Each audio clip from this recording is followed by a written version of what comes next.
Bila itu berhasil dilalui, maka nanti akan terbukalah pintu-pintu dari ahli zahir kepada ahli batin. Ahli zahir itu orang ahli syariat. Agama ini bukan syariat saja. Agama ini terdiri daripada 3 hukum.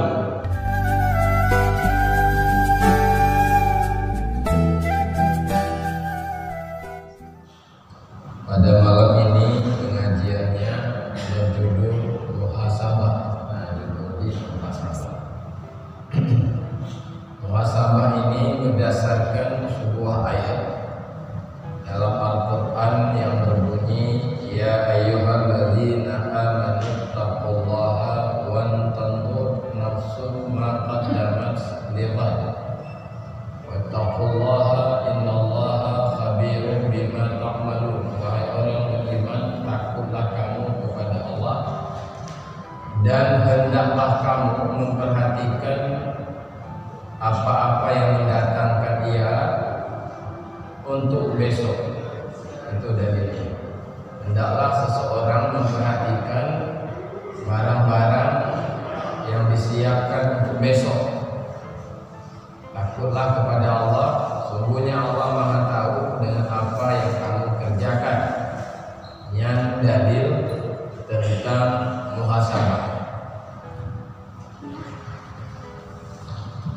Muhasabah adalah untuk membuka pintu batin. Nah, pintu batin. Nanti ada bab Bapak di pengajian malam Selasa ini, ba'da maghrib, sekitar 7 kali lagi pertemuan akan bertemu dengan bab abwab.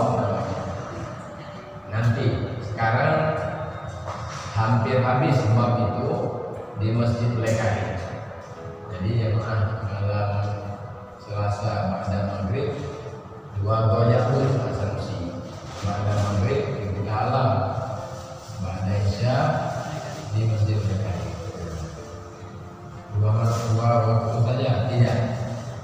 Bandung jumlah majelis kita 1 minggu 13 tempat.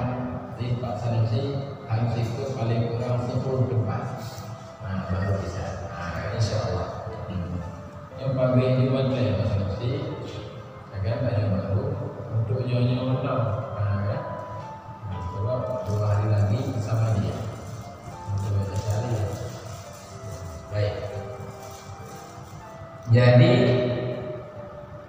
kalau kita nanti berhasil menempuh jalan ini, taubat pertama ya Allah, lalu taubat, malam ini muhasabah, besok inabah, Selasa depan inabah, lalu tafakur, lalu tazakur, lalu riyadhah, lalu firaq, 7 pertemuan lagi, 10 bab semua. Bila itu berhasil dilalui, maka nanti akan terbukalah pintu-pintu batin. Pintu batin. Ketika pintu batin terbuka, timbullah pada waktu itu yang namanya khauf, rasa takut kepada Allah. Orang Pak, mungkin juga kita semua tahu Allah itu maha ini, maha itu, maha agung, maha gagah, pencipta alam semesta dan sebagainya. Semua itu orang tahu. Tapi tidak semua orang takut padanya. Kayak Pak Jurudin, tidak semua orang takut padanya. Itu ada masalah itu.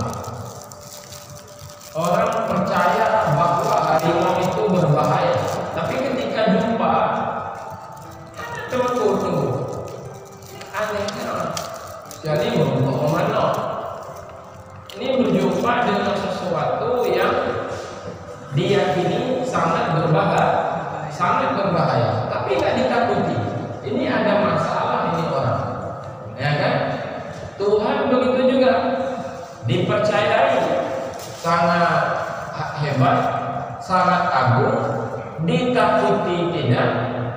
dan ya tidak ditakuti, mamanya tidak dicintai, aneh. Kenapa itu bisa terjadi? Karena belum terbuka pintu batin. Karena belum terbuka pintu batin. Nah, ada satu lagi khuzun namanya, khuzun, duka cita. Itu nggak pernah juga, jarang orang duka cita. Duka cita karena lalai pada masa lalu, jarang itu orang terjadi. Duka cita karena takut amalnya nggak diterima, jarang itu. Tapi yang banyak duka cita dengan COVID-19, nah kan? Apa? Takut, duka cita, ya kan? Karena dana tidak dikerahkan kan untuk COVID, sehingga kita tak gundah akhirnya. Nah, gundah seperti itu banyak. Tapi gundah karena takut ditolak amal, gundah karena lalai pada masa lalu, itu jarang terjadi. Karena itu hanya terjadi bagi orang yang terbuka pintu batin. Dan pintu batin baru terbuka hanya bagi orang-orang yang taubatnya benar, muhasabahnya benar, rindunya apa? Tazakurnya benar, tafakurnya benar. Bagi mereka terbuka pintu batin. Nah, malam ini ya kan dikatakan di sini muhasabah adalah jalan untuk membuka pintu batin. Nah, malam ini bukan terbuka, alat terbukanya yaitu muhasabah. Muhasabah itu bahasa introspeksi ya, bahasa keren itu, bahasa Aceh lo bahasa Indonesia lo sendiri. Nah, lo sendiri. Bercermin maksudnya. Nah, ini ya tahu dia. Lo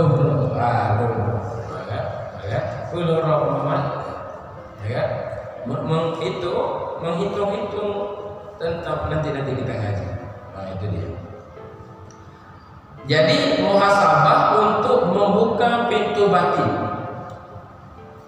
berpindah dari ahli zahir kepada ahli batin, berpindah dari ahli zahir kepada ahli batin. Ahli zahir itu orang ahli syariat.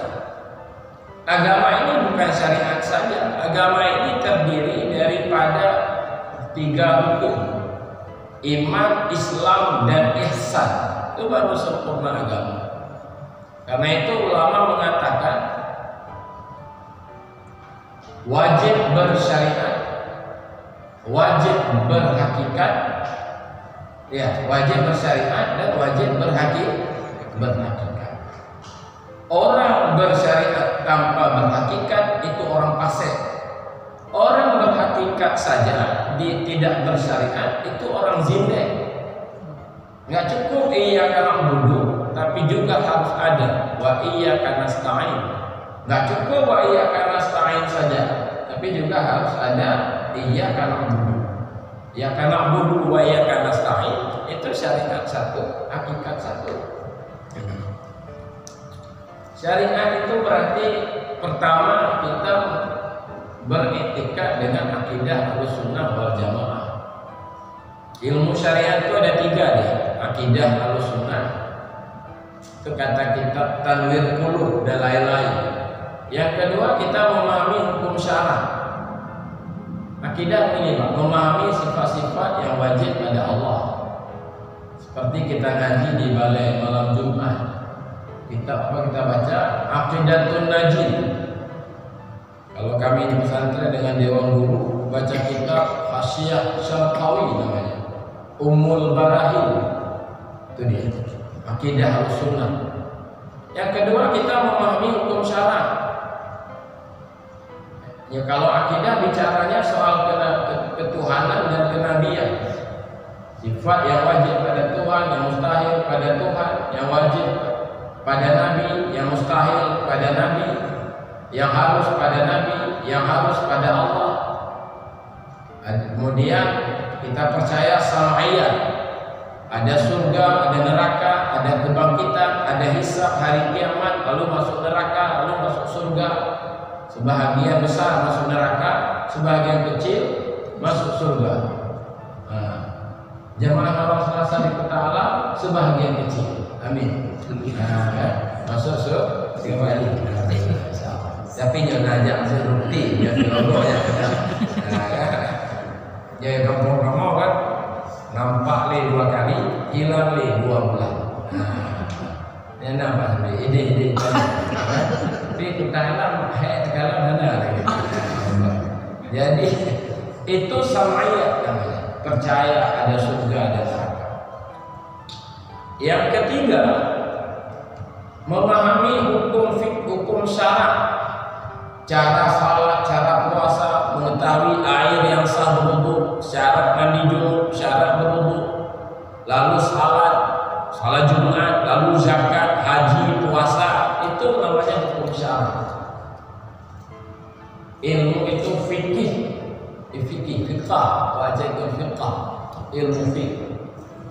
Nah, kalau kita di pesantren baca Sabilal Muhtadin, Bapak-bapak lanjutkan ikut kabalnya, karena di sini kita baca itu karena waktu cuma 40 menit, tiba malin dalam malam, kan?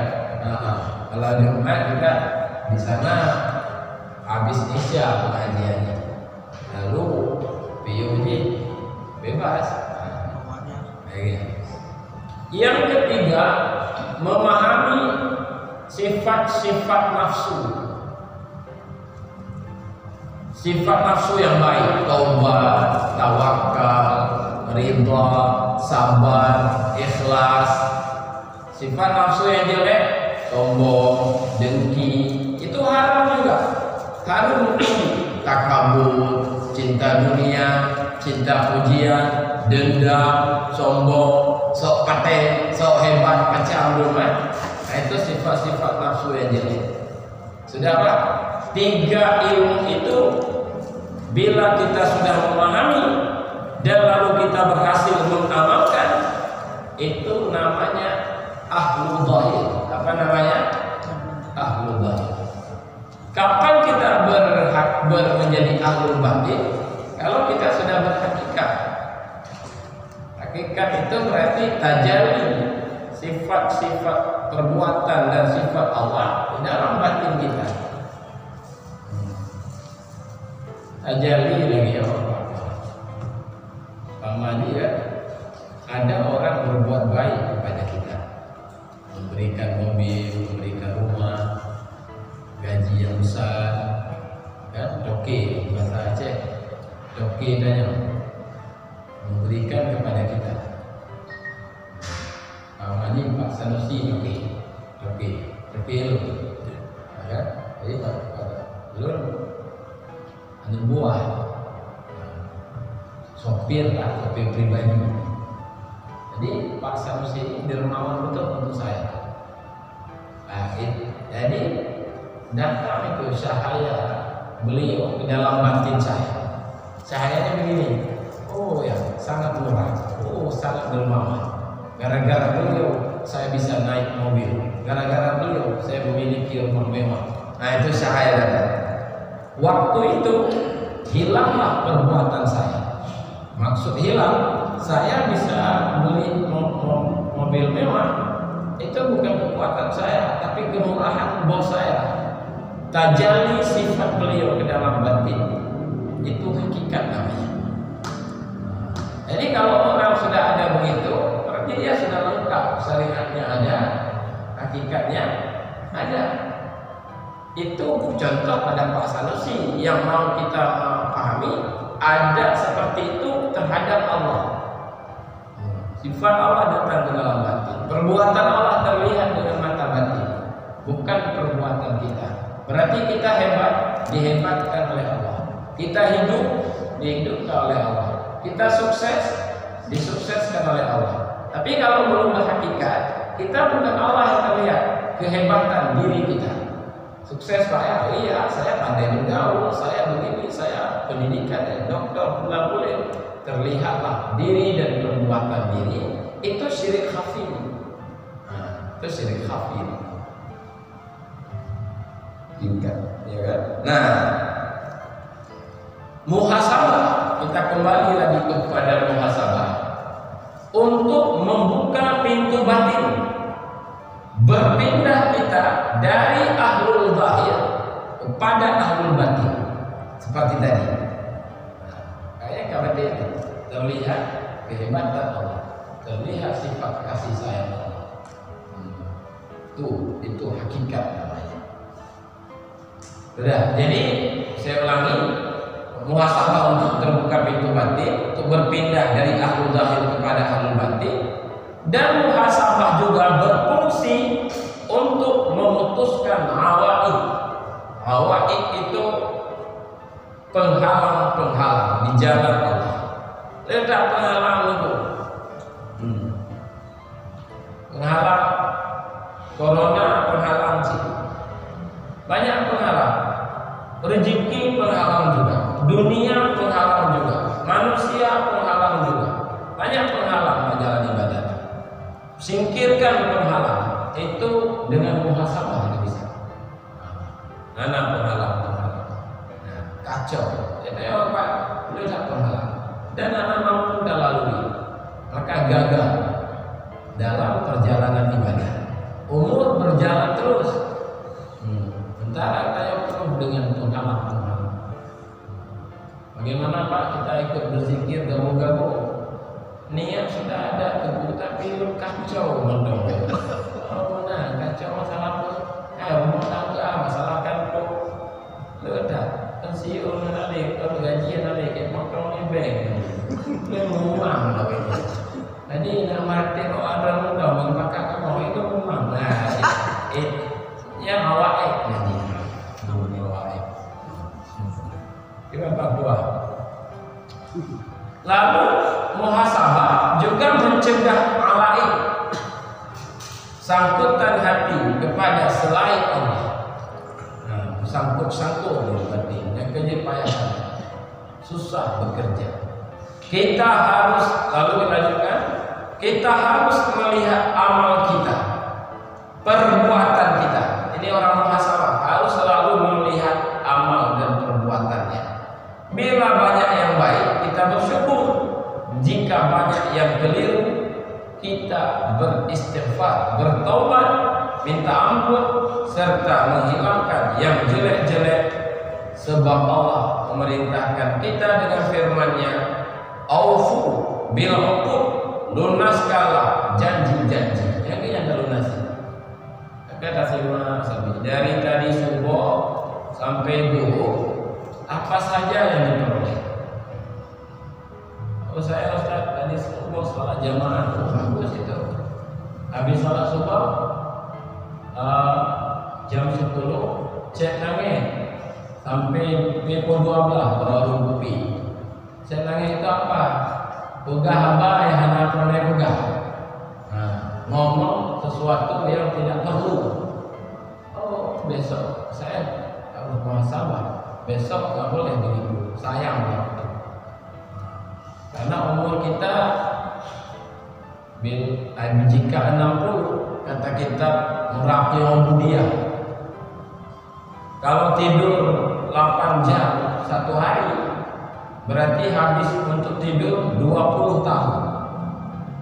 8 kali 60, 8 jam, 8 jam, 8 jam, 8 jam, 8 jam, 27 hari. Kan tinggal umur 40, ya kan? Tinggal umur 40. Mana lalai 8 jam dari SD jam. Belum 2 jam. Ya kan? Ba'da zuhur, nah 2 jam tu di warung kopi. Malam kadang udah malam. Kan 8 jam kadang lebih. Lebih ni kaji 8 jam sudah. Berarti ada lalai 20 tahun semuanya. Umur 30, kadang 20. Ya kan? Lalu potong balik jumlah. Tinggal umur 5 tahun lagi. Nah, yang kedua, makanya harus banyak tafakur. Perhatikan selalu Dari tadi subuh ke zuhur, dari zuhur ke asar, dari asar ke jam maghrib, dari maghrib ke jam ba'da isya, ke isya, dari isya hingga jam tidur. Apa yang sudah dihasilkan? Itu muhasabah. Ya hanya dia rencana Pak Haji harus dengan segera. Memorinya yang empah modelnya warga waktu dua akan mulai. Bukan sekarang juga. Baik ya. Muhasabah ini bagi orang-orang yang sudah mengokohkan kemauan untuk taubat. Nah, kita sudah ngaji kemarin 3 kali pertemuan tentang taubat. Syarat sah taubat, syarat taubat, hakikat taubat. Sudah kita ngaji juga tingkatan-tingkatan orang taubat malam Selasa yang lalu. Oke Pak, makanya setelah kajian bab taubat maka dibahaslah malam ini bab muhasabah. Karena muhasabah hanya bagi orang yang sudah kokoh kemauannya untuk taubat. Bagi orang yang belum kokoh kemauan untuk taubat, nggak ada muhasabah. Untuk apa muhasabah? Lagi ya. Baik. Muhasabah terbagi kepada 3 tingkatan. Muhasabah, tingkatan.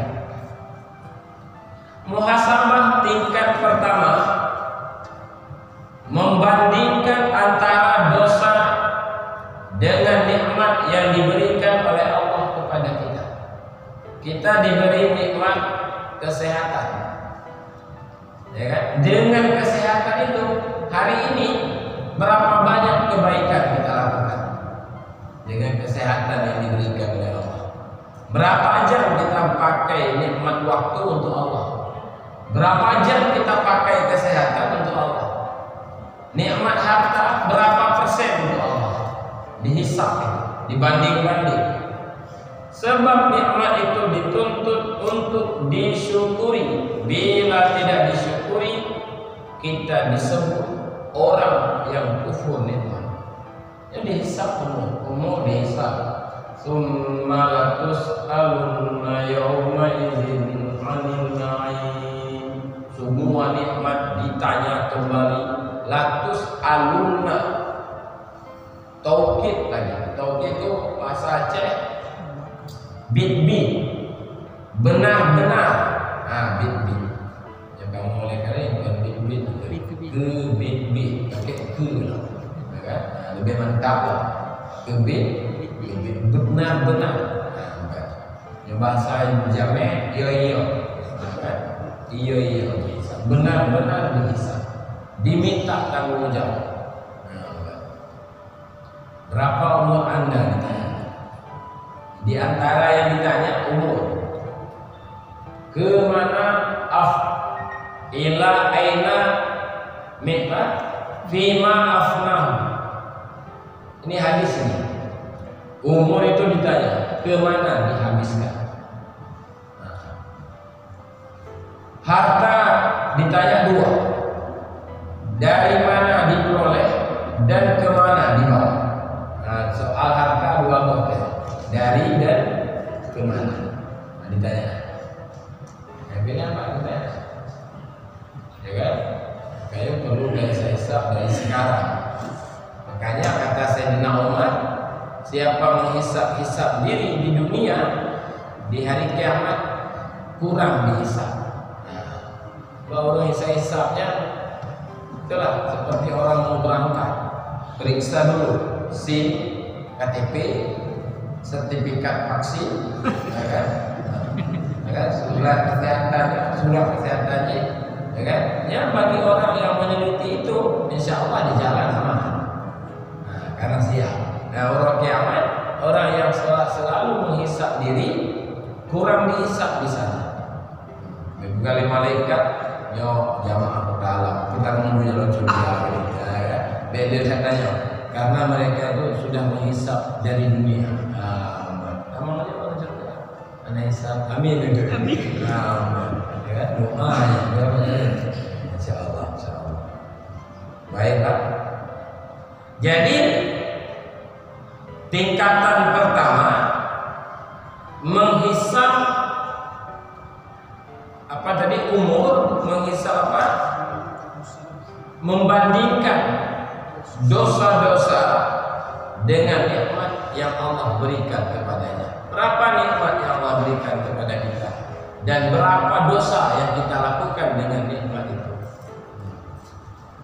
Dakun kegomen pengabah dakun menikmat abah kata ini nggak masih cepat menikmat tapi nggak masih. Waktu itu nikmat, dengan waktu itu kita buat dosa. Nah, maka dihisab apa? Dibanding-banding.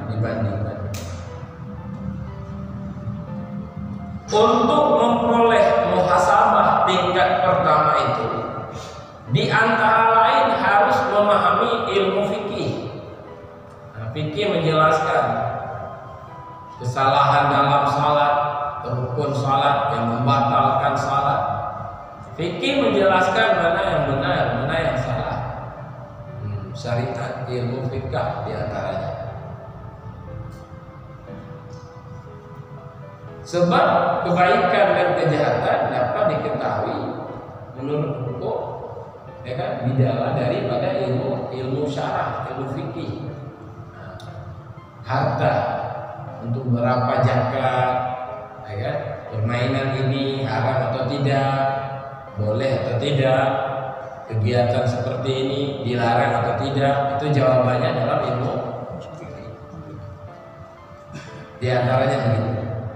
Lalu jalan kedua, kita harus menganggap nafsu itu sumber kejahatan. Harus kita anggapnya. Nafsu itu sumber kejahatan. Jadi tidak boleh lupa, tidak boleh hilang dalam ingatan nafsu adalah sumber kejahatan. Jadi ketika kita mau keluar dari rumah umpama, yang tanya juga nafsunya Omnya gini, kahek kakaknya pula bali. Mari cerita nafsu. Ya kan?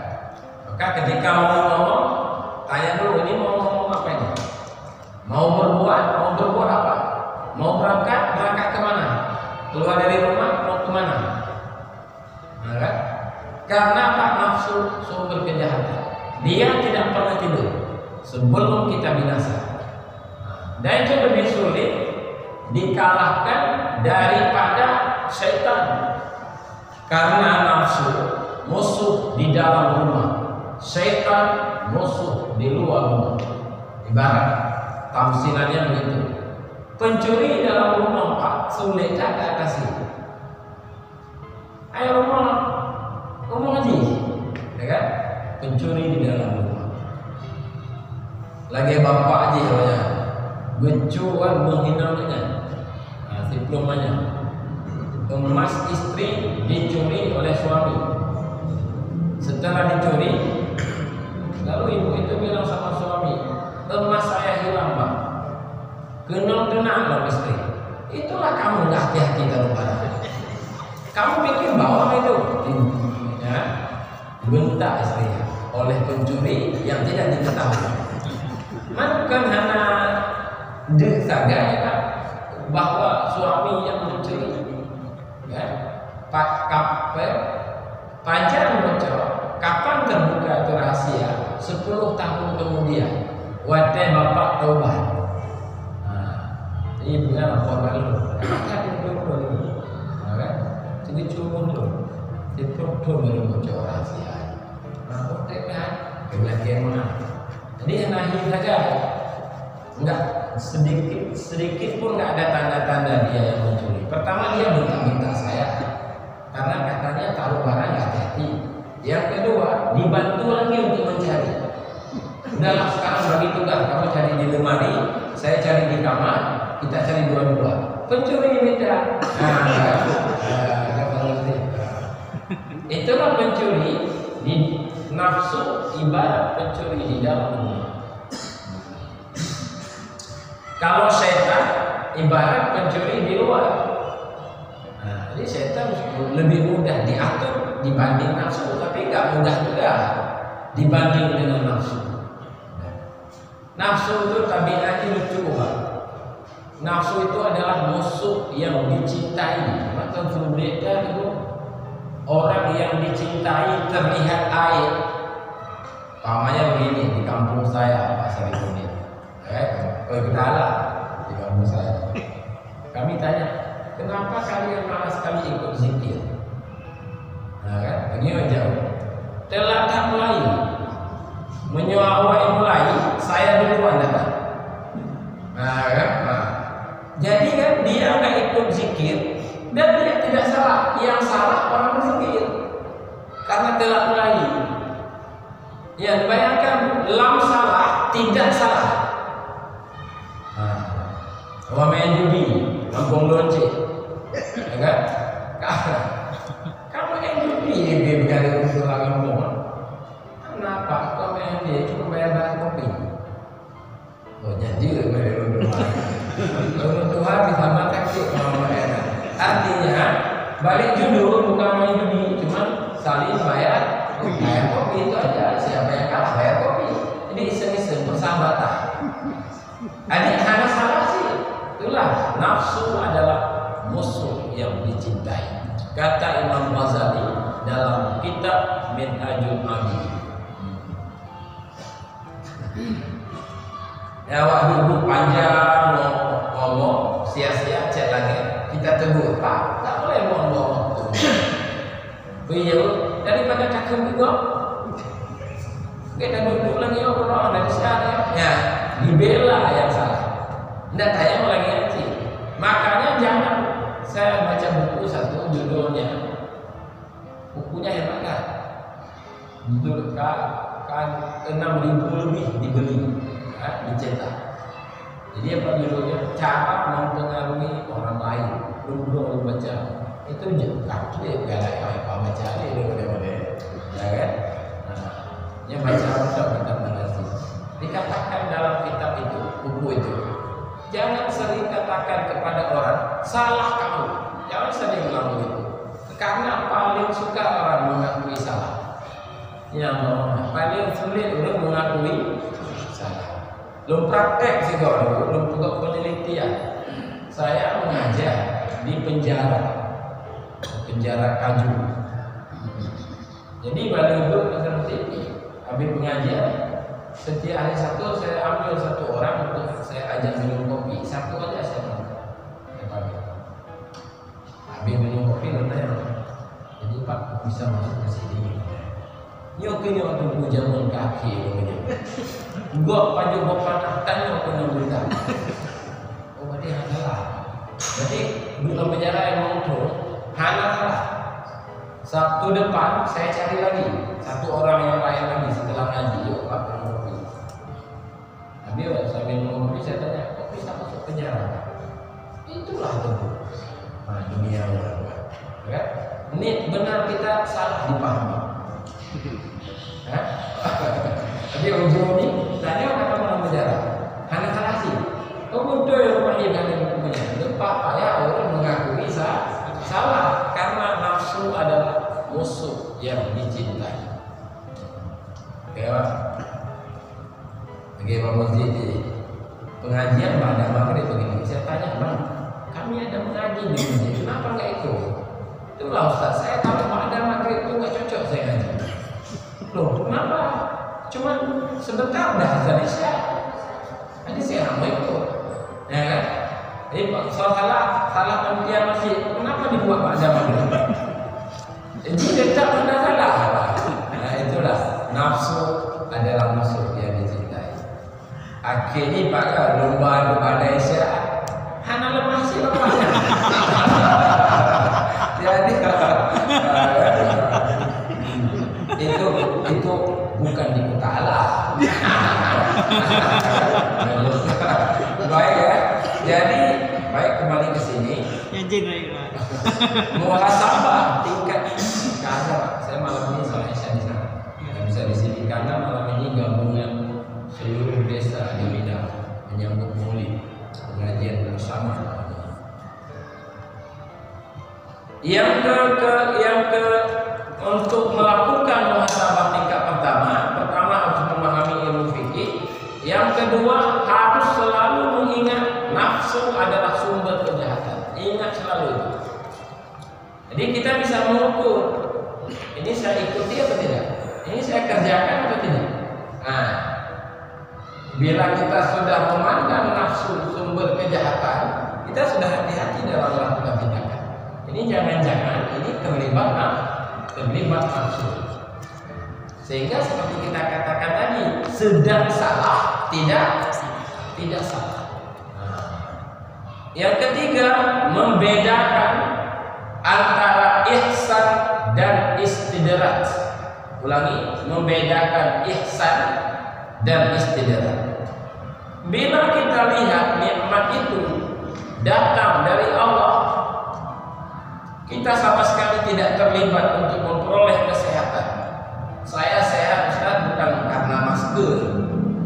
Walau saya rutin memakai masker, tapi saya nggak melihat maskernya. Saya tetap melihat wa iyyaka na'budu wa iyyaka nasta'in. Hanya kepadamu ya Allah kami bisa bergantung. Hanya kepadamu kami bisa minta tolong. Tidak boleh kepada selainmu, karena selainmu la haula wala quwwata. Jadi nggak terlihat dokter, tidak terlihat masker, tidak terlihat olahraganya, tapi melihat semua karunia Allah. Orang yang seperti itu orang bersama Allah. Sebaliknya, jika melihat nikmat datang dari selain Allah, itu namanya istidraj. Pamannya kita beruang, Pak Samsul, ya kan? Kita jualan. Terlihat usaha kita, kesungguhan kita dalam mencari, kepandaian kita dalam mengelola, terlihat selain Allah. Alam terlihat. Itu istidraj namanya. Istidraj bahasa Aceh pulurung. Bahasa Indonesia pengertiannya aja dibiarkan oleh Allah.